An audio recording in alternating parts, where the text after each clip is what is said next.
Hi guys! Magandang gabi sa inyo lahat. Ako po si June and welcome sa panibagong episode ng ating vlog. Ayon po sa Bilyonaryo News Channel, Senator Lacson,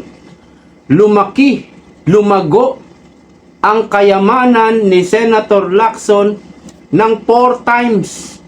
4 times sa loob lang ng ilang taon. Aba, pakipaliwanag naman yan. Napakabilis naman ng paglago ng iyong kayamanan. Sana all, Senator Lacson.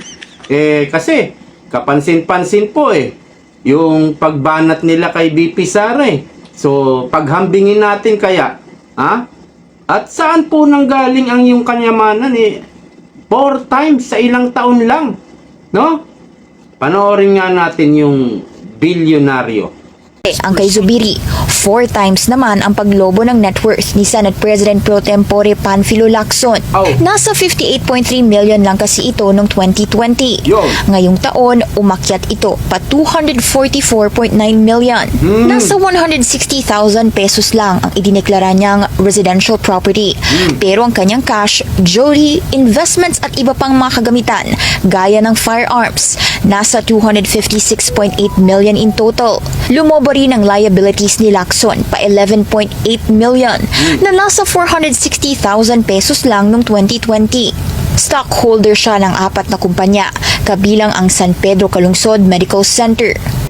Ayun, ha? Yung cash, jewelries, at may mga firearms daw. Ha? Nasa 200 na. 200 million. Ang bilis 2020 hanggang ngayon taon. 6 na taon. No? 4 times yung inilago ng kanyang kayamanan. Kung ikukumpara natin kay BP Sara, ang alam kong asset salin ni BP Sara ay 88 million. At yung binabanata nila kay BP Sara na mula 2006 hanggang 2026, 20 years. 88 million lang. Ito kay Lacson, mula 53 o 58 million. After 6 years, naging 244.9 million. 88 million lang si BP Sara. Hindi kaya dapat ikaw ang mas magpaliwanag? Ha? Hindi kaya dapat yung mga bank records mo ang bulat-latin natin?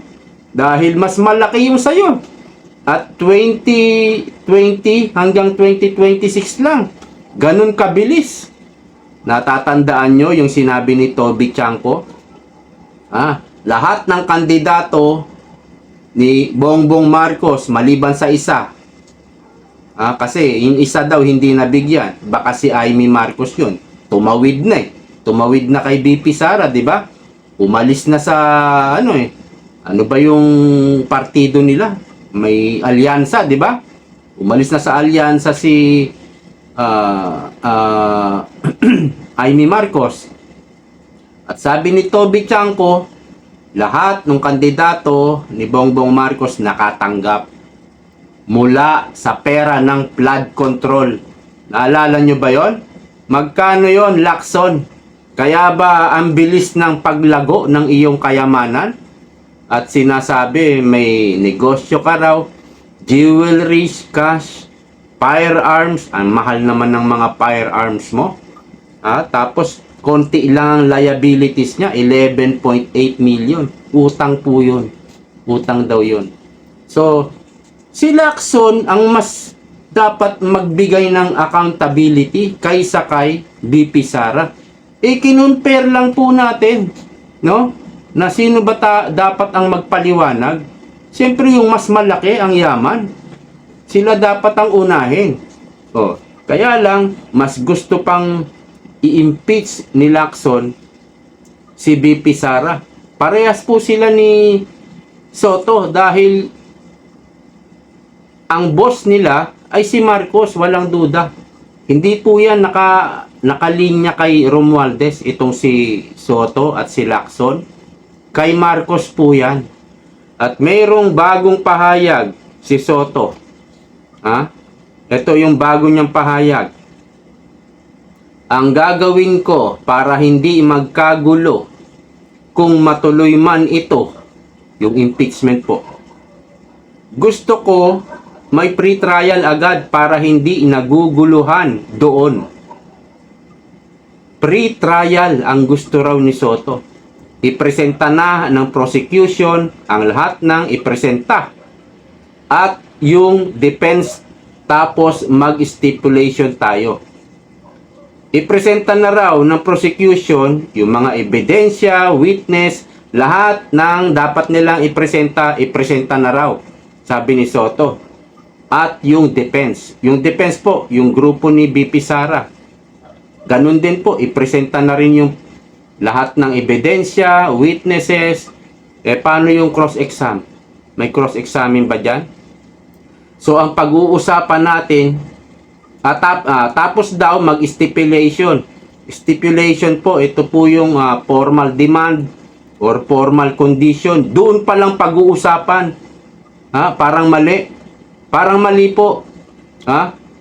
Paano kung yung pag-usapan nyo na formal depend, ang tawag nito, condition, pumabor sa kung ano na ipresenta ng bawat isa, magkakaroon po ng conflict of interest dyan. At kung nakapagpresenta na ang prosecution, ito po yung panig ng mga congressman. Kung nakapagpresenta na sila ng ebidensya, witness, tapos naputol doon, teka muna,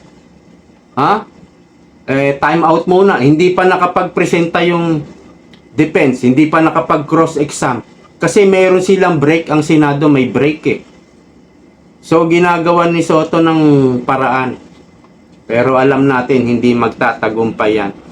So dapat hindi pumayag ang mga senator.